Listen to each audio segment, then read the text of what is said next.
अगर कोई दुसाध है, चमार है, ठीक है, वो किसी को ज्ञान बांट सकते हैं, वो ब्राह्मण यानी पंडित बन सकते हैं?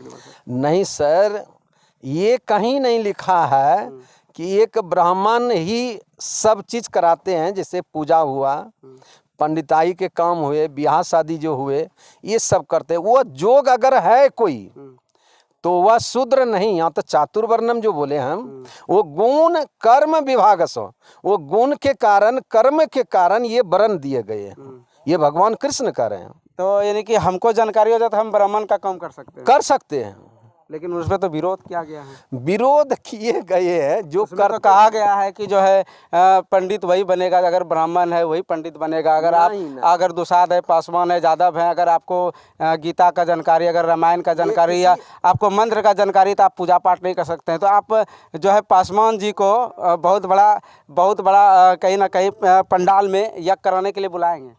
जरूर बुलाएंगे। अगर कोई यादव है, ठीक है, तो वो लोगों का मतलब सुरक्षा कर सकते हैं, वो सैनिक बन सकते हैं कि नहीं बन सकते हैं। वर्ण में बताया कि क्षत्रिय वो सैनिक है। चातुर्वर्णम मयम सिस्टम गुण कर्म विभागस। तो ये जो वर्ण है, ये वर्ण ऊंच नीच कोई नहीं है संसार में। वर्ण अपने कर्मों से होता है। ब्राह्मण उसे कहते हैं जो ब्रह्म को जानते हैं। ये जाति प्रथा जो है, ये जाति प्रथा किसी ने बनाया नहीं है।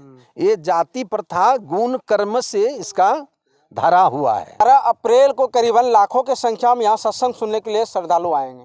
और आपको बता दें, अभी उस फील्ड पे है, यहाँ से तस्वीर को दिखाने के लिए पहुँचे। हमारे साथ एक बाबा जी हैं, इनसे बात करेंगे कि आखिर सत्संग का मेन सत्संग का जो है मेन मीनिंग क्या होता है, लोगों को सत्संग में क्यों भाग लेना चाहिए, और कब से होने वाला है, और कहाँ कहाँ से लोग यहाँ जुटेंगे?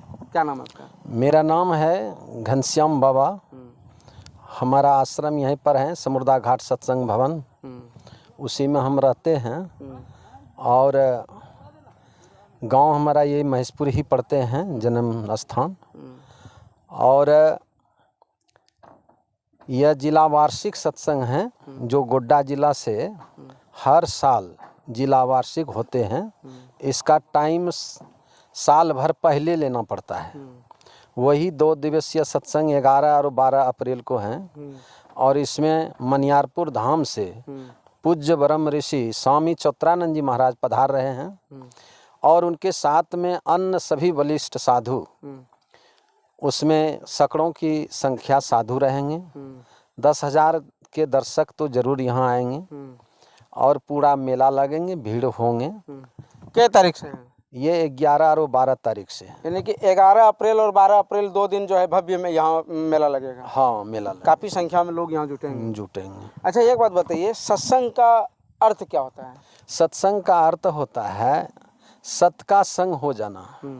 सत्संग ईश्वरीय एक शक्ति है। सत्संग को कुछ लोग समझते हैं, संसार के लोग कुछ समझ भी नहीं पाते हैं। यह सत्संग जो है, जितने वेद पुराण शास्त्र है, वो सबका जड़ और नींव यही सत्संग है। इसलिए संत महात्मा इसको कहा है, यही सत्संग जगत के सार है और यही सभी जीवों का आधार है। सत्संग नहीं होते तो सत्य क्या है, असत क्या है, धर्म क्या है, धर्म क्या है, पाप क्या है, पुण्य क्या है, ये लोग नहीं जान पाएंगे। सत्संग में मनु स्मृति के विषय भी बताइएगा। मनु स्मृति में जो लिखा है, मनु स्मृति में लिखा है 8 अंग के उसके विवरण दिए हुए हैं। तो उसमें भी बहुत बात ये लिखे हुए हैं। सत्संग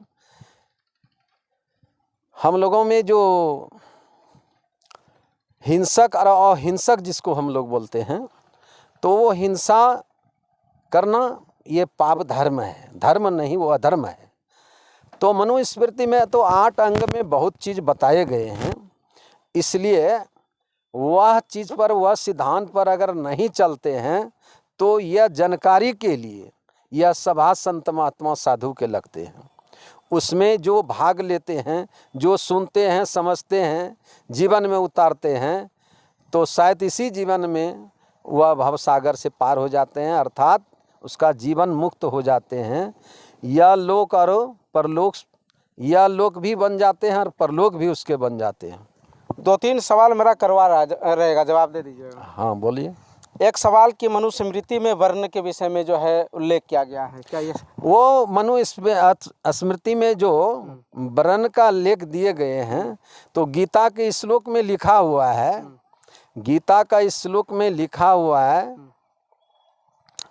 वह श्लोक में है चातुर्वर्णम मयम सिस्टम गुण कर्म विभागसो। जो गीता में लिखे हैं वही बात मैं बोल रहा हूँ, चातुर्वर्णम मयम सिस्टम गुण कर्म विभागसो।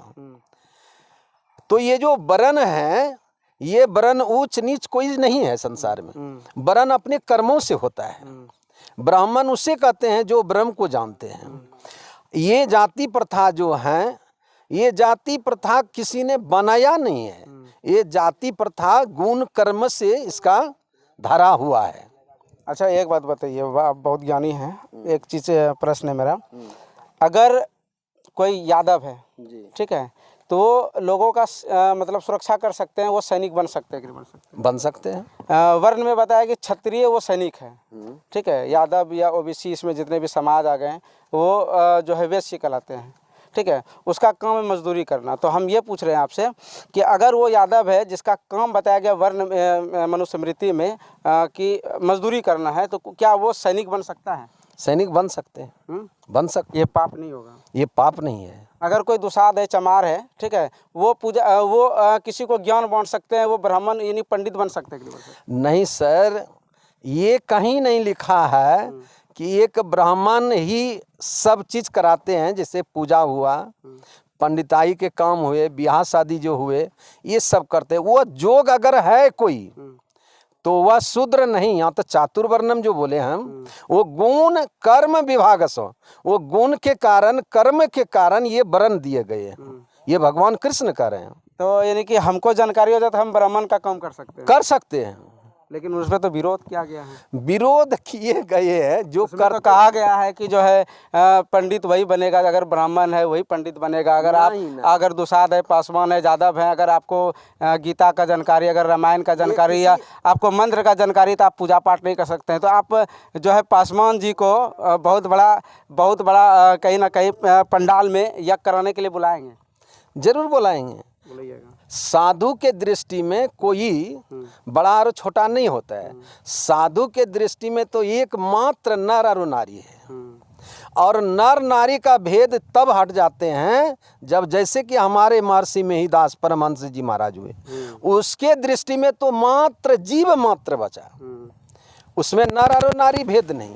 इसलिए भगवान कृष्ण ने भी ये बात कहे थे देवऋषि नारद से कि हे देवऋषि नारद, मैं आप कह रहे हैं 16,108 आपको पटरानी है, तो आप तो एक ही हैं प्रभु, लेकिन मैं एक ही नहीं हूँ। जितने नर नारी जीव संसार में देख रहे हो, सब में मैं समाया हुआ हूँ, और मैं किसको अपना पत्नी कहूँगा और किसका मैं पति बनूंगा, इसलिए सब में तो मैं ही हूँ। तो उनके दृष्टि में यह है, जितने संसार में मनुष्य है अर्थात और जीव है, वो सब उनके दृष्टि में एक समान है, एक समान है। यानी कि वो वर्ण का जो विवरण क्या वो गलत है। वो विवरण जो यहाँ पर हैं, वो विवरण तो हम और आप लगाए हैं, कोई ना तो उसमें ऐसा कुछ भी नहीं है, सबको एकदम निष्पक्ष और सब एकदम करना चाहिए। हाँ, ऐसा कहीं कुछ नहीं है। सत्संग में यही सिखाया जाता है कि सत्य वचन बोलो, सत्य का साथ दो, सत्य लोग को धर्म दोसर सत्य समाना, आगम निगम पुराण बखाना। जो सत्य पर चलते हैं वह संसार में कलिकाल कलयुग में वही ब्राह्मण है। क्या नाम बताया सर अपना? मेरा नाम है स्वामी घनश्याम बाबा, और मैं रहता हूँ ये समुर्दा घाट सत्संग भवन में ही रहता हूँ, और मैं ही उसका निर्माण करता हूँ, और गुरु महाराज के वो मंदिर यानी कि 11 अप्रैल और 12 अप्रैल को काफ़ी संख्या में यहाँ लोग जुटेंगे। हाँ, 11 और 12 जो हैं से 2 दिवसीय सत्संग, ये जिला अधिवेशन नाम से होते हैं, और वो गोड्डा जिला के संत मत के सत्संग 2 दिवसीय 11-12 यहीं पर अभी वो टाइम निर्धारित किए गए हैं, जो 11 और 12 अर्थात गुरुवार और शुक्रवार हैं। यहाँ किसी के विरोध नहीं करते हैं। मुस्लिम भी आए तो उसका सम्मान, चाहे सिख धर्म वाले है उसका भी सम्मान, चाहे जैन धर्म वाले उसका भी सम्मान, चाहे हमारे ब्राह्मण आए उसका भी सम्मान, कोई अदर कास्ट आए तो उसका भी सम्मान इस स्थल पर होते हैं। यानी कि साफ स्पष्ट है कि यहाँ सत्य वचन सीखना है, सत्य का साथ देना है ना। तो अब ये तस्वीर हम आपको महेशपुर से दिखा रहे हैं ना, जो कि बसंतराय थाना क्षेत्र के अंतर्गत है। और थोड़ा तस्वीर को दिखाइए। काफ़ी बड़ा फील्ड में एक पंडाल बना हुआ है और यहाँ करीबन लाखों के लोग, यानी कि बोला जाए तो अगर बोला जाए 10,000 करीबन लोग तो जरूर आएंगे और लाखों की संख्या में बैठने के लिए उपाय दिया गया है। और यहाँ लोग आएंगे सुनने के लिए और सत्संग देखने के लिए। तो आप लोग से भी रिक्वेस्ट है कि सत्संग में जरूर पहुँचें। सत्संग में सत्य का लोगों का साथ देना कैसे है, सत्य वचन कैसे बोलना, ये सब सिखाया जाए। यहाँ स्पेशल अगर धर्म की बात किया जाए तो सत्संग में ऐसा कोई भी चीज़ नहीं होता है। यहाँ सभी धर्म के लोग आ सकते हैं। जी है ना जी। बाकी ये वीडियो कैसा लगा जम के शेयर कर दीजिएगा और 11 और 12 अप्रैल को महेशपुर आना ना भूलें। जय हिंद।